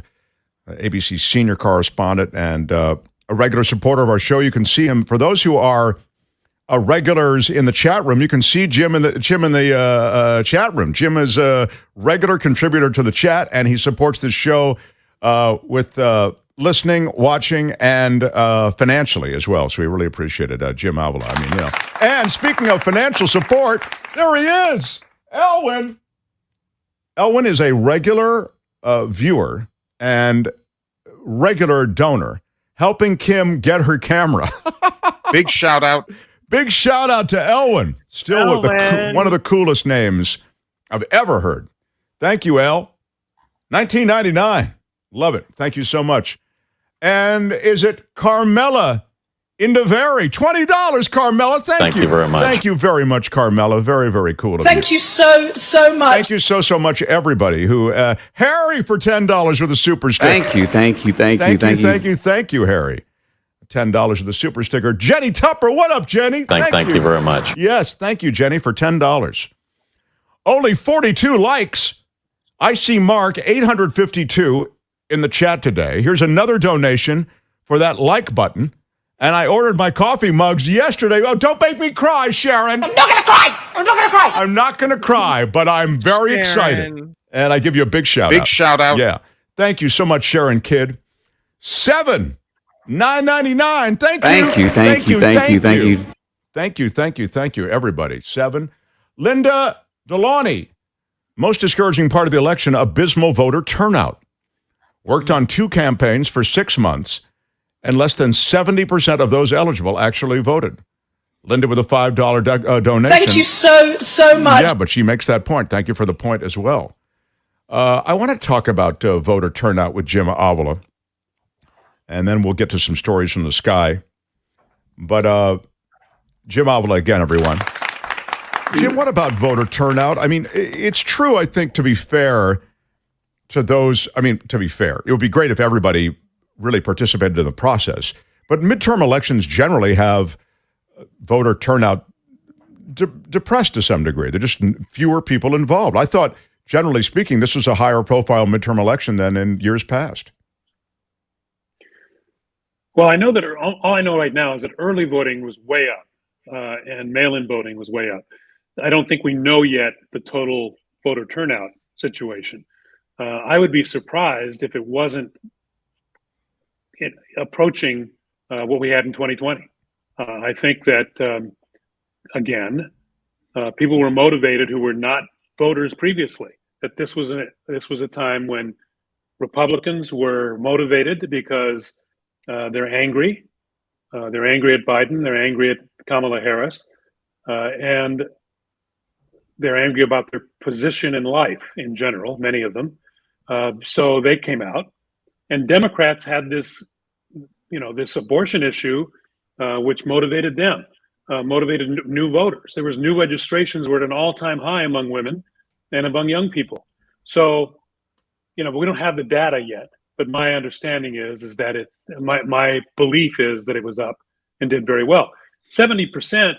She said 70% were voting. I think that's actually a pretty good number. Yeah. That's a pretty incredible number, actually. I don't know if that's the number or not. That's the one she referenced. Yeah. Yes, if that's true, then that's very high. Looking here at the California State Secretary of State numbers, 25.4% as of about 9:30 this morning. So that's the statewide turnout. And I will say that yesterday here in the Bay Area, as the polls were closing, it was hailing and raining. And I don't know if that could have turned people away at the last minute. But yeah, the statewide turnout. It wasn't a hot race, Kim. Yeah, that's right. 25.4% is our turnout numbers right now. And just looking around the country, there's no national number yet, but voter turnout in Texas, Pennsylvania, and Michigan reporting high voter turnout. Yeah, I think California is a bad example because they didn't have a hot race. Yeah, well, Gavin Newsom, didn't have a contest, and there really wasn't much else. The Proposition 1 was going to win hugely, and they won. So there wasn't really anything that grabbed the voters. So I think this is a really great point. You really need a top-of-ticket thing. Jim talked about those other things, propositions. We talked about weed. We talked about women's reproductive rights. Those have the capacity to boost voter turnout and animate voters who might otherwise not participate. But if you can get a top-of-ticket race, as they do in some of these other states that we've talked about essentially all morning, you can really juice voter turnout then. So I think that's one of the reasons in California that the voter turnout wasn't perhaps what was. Well, don't you think the hail was a word from the Lord? That was might have been. Jim. Thank you, John Daly. Yeah. Well, my wife wants some vegetables for crudite. Let me ask you about the crudite, Dr. Oz, just as a window to other candidates like Herschel Walker, because it feels as though it was always important, name recognition, and I guess celebrity shimmer had a part. I mean, I'm thinking of Ronald Reagan. Okay, but Ronald Reagan was governor of California, and he actually had done things. I mean, you can agree or disagree with the way he did it or his actual... Yeah, he was a labor president. Right, exactly. You get these guys like Walker and Oz who just kind of enter the media ecosphere as celebrities. They're looking at their social media. And they decide to run for public office. And in very significant public offices at that. I mean, these are people who haven't been, president of their homeowners association, and they want to be a United States senator. My question to you is celebrity now in the new America? And look at Trump. Trump was a host of a game show that wasn't even a live game show. It was sliced up and made glossy by Mark Burnett. Is celebrity now so powerful, and are we so shallow that if you can just provide enough of that celebrity shimmer, you can actually rise to public office now? Well, I think the results are mixed. Arnold Schwarzenegger in our own state, of course, won, and he had no experience whatsoever. And, some people think he was an all right governor, too. So, but this election kind of showed us that celebrity is not enough if you're a fraud. Dr. Oz had a lot of baggage, and that Trump didn't look at. Trump just looked at, this is a guy who can speak well, he looks good.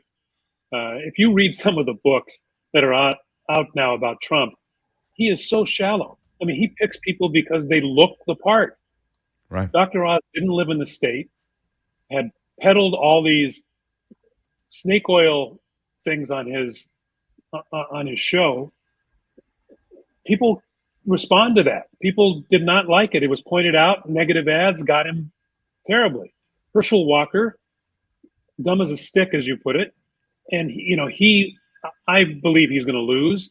So I don't think that celebrity alone is going to do it. I think this was actually a pretty good election for the non-celebrities among us. We'll see what Trump happens. does have a lot of HR experience with The Apprentice. Well, that's true. He did, except look at the people. This is what I'm talking about in these books that are out now. Read The Divider by Peter Baker and his wife. Read, listen to the tapes on the Bob Woodward, called the Bob Woodward books. Look at the people he picked, and then he fired. And he had a revolving door. He was going to bring in the finest people, and then he denigrated them on the way out the door. He had no clue. There's Trump, never been anything like this. Yeah. You're absolutely right. There never has been. It's just terrible. I mean, he was, but that's exactly right. I mean, what Jim is talking about. I remember, now I forget what book it was. Maybe it was the Woodward book where he talked about, or what's his name? Maybe it was the Washington Post book, done with Carol Leonnig. What's his name? The author. Anyway, he talked about the fact that he wanted to be seen with the generals and military people that looked like generals and military people. That was he really wanted to be surrounded. It was all image. It was all a show, He loved the way Rex Tillerson looked. He appointed him as the State Department based because he looked like it.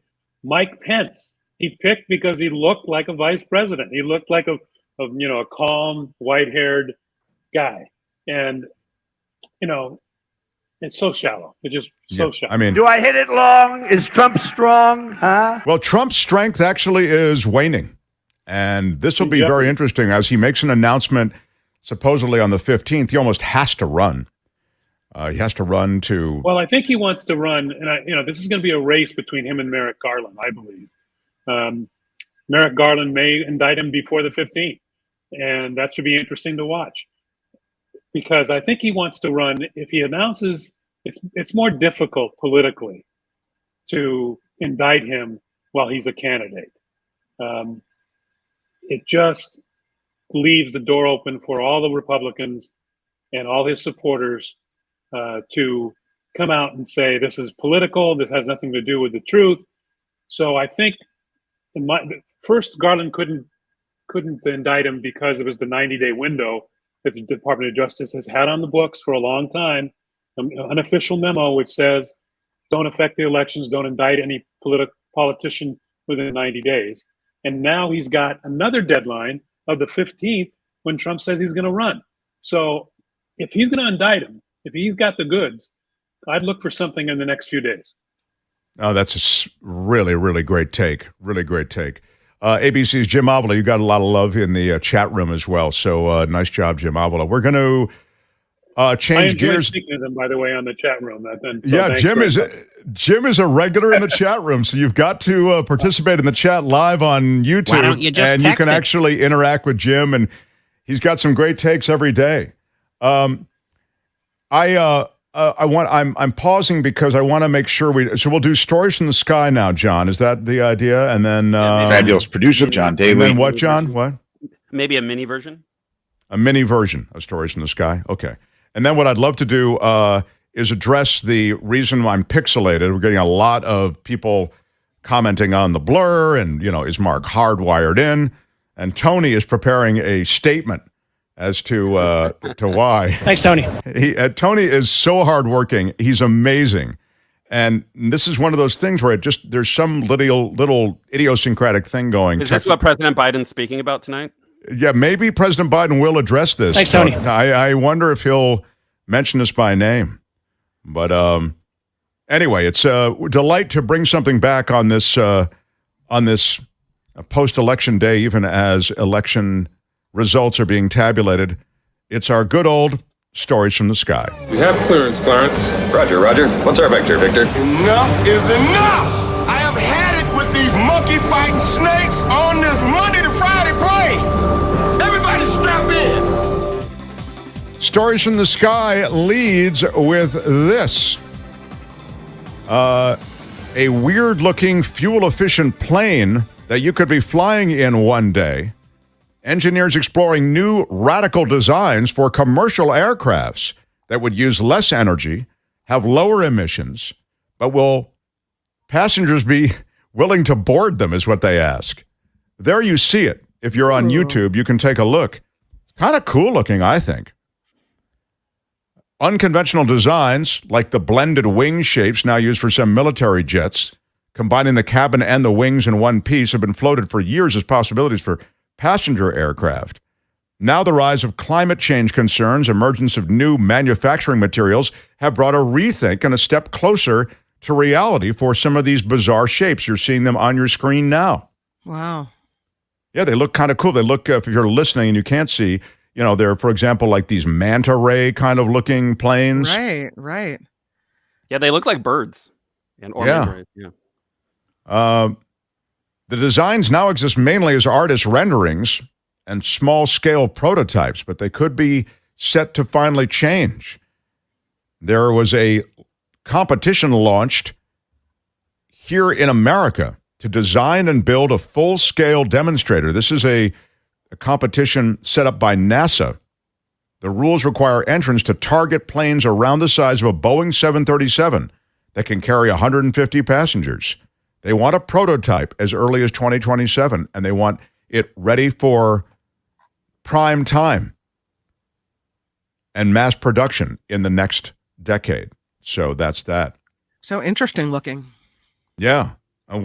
People feel comfortable boarding them. I mean, that's the reason that they want a prototype. Airline pilots ramp up pressure in pay talks as air travel is booming. Pilots at American and United rejecting contract deals this week.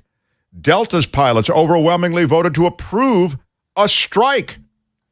You thought it was tough to travel last holiday season? It might be getting even tougher. Delta Airlines pilots overwhelmingly voting to approve a strike, a prospect that is far away maybe, but which union leaders say show the determination of pilots as contract talks seem to be dragging on with Delta. At American Airlines, union leaders rejected a tentative agreement this week, and pilots at United also voted down a proposed contract. So you've got major carriers, 3 of them, in pay negotiations, and all of those negotiations are struggling. The pandemic brought the airline industry to its knees in 2020, but now all of those people who are traveling and who used to travel pre-COVID are back. And I mean, they got a $54 billion rescue package funded by taxpayers. The airline industry did at the time, remember? But now the recovery of air travel, they say, is in full swing. Labor and management have returned to opposite sides as pilots push for far more in financial gains. And so those negotiations continue. FAA is going to require more rest time for flight attendants, everyone. Those flight attendants who have to deal with everybody being so difficult. But let me say this about flight attendants. There are also some difficult flight attendants, let's be honest. There's some that are not, sweetness and light all the time. But let me also say this to be fair. They're working long shifts, and sometimes you catch them at the end of one of those long shifts. Well, and can you imagine 30 years in the business? That's going to wear you down. I think 30 hours in the business to wear me down, but yeah. They're going to require, though, now, what's that, Kim? Oh, just plus status post-COVID. People have been jerks for the last couple of years. Kim, how are you? That's right. You kind of need to take a break before you get back on the plane and deal with the idiots again. It's true. Well, you would not be a good flight attendant, Kim. I mean, Kim, how are you? Yeah, I don't think you'd be. Morning. Yeah. Good morning. Morning. Yeah, exactly. It's like bartending, right? I can tell you firsthand, a well-rested crew is important to safety, said the acting FAA administrator who announced this new rule. It was in an event at Reagan National. Airlines will be required to make sure that flight attendants get 10 consecutive hours of rest between shifts. So your flight attendant will be rested and ready from now on, now that this has gone into effect. And that, my friends, is Stories from the Sky for today. This has been Stories from the Sky. The captain has turned off the seatbelt sign, and you are now free to move about the cabin. And now I want to welcome him. I'll do it quickly. I have to do this because they make me do this to do this. The Mark Thompson Show. Now I can welcome him. Steve Moskowitz, everybody. He is our exclusive sponsor. He is the tax ninja. And we were talking about audits. I tell you, I've been audited, Steve. I have. This is way before I knew you. I literally had all my receipts and stuff in a shoebox. I mean, it sounds like one of those things that I literally had a shoebox with all my stuff. So that's how completely out of it I was. And I go into the IRS, and there is a woman there who, it seemed to me like it was a negotiation. Like she just wanted to get something, because she allowed some stuff that I thought there's no way she'll allow that. And she did, because she'd taken so much other stuff off the table already. But it was a mess. I didn't know where I was. She could have taken it all. She hit me with penalties. I would have had no place to run. I'm just a private citizen with no idea how the IRS works. And those people are just utterly skilled in getting whatever they want.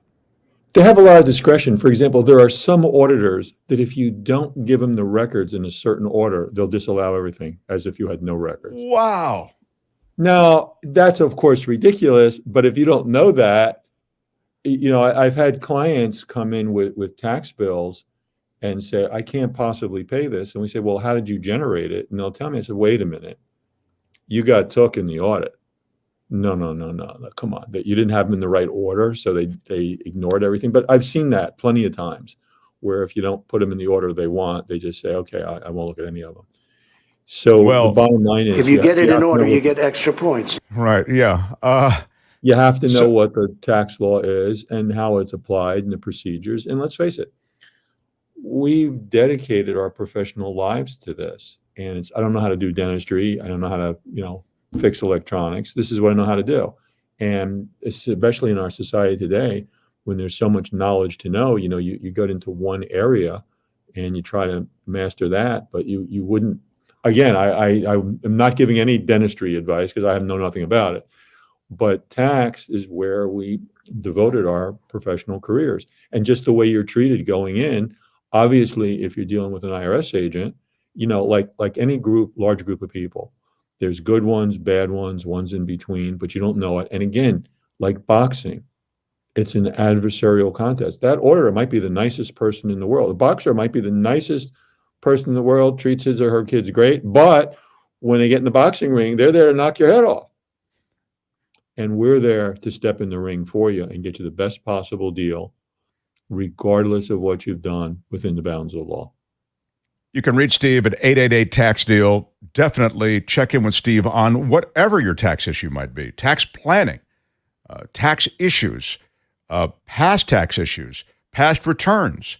888-TAX-DEAL. 888-TAX-DEAL. You can also reach him online, MoskowitzLLP.com. You spell Moskowitz, Moskowitz. You spell LLP, LLP.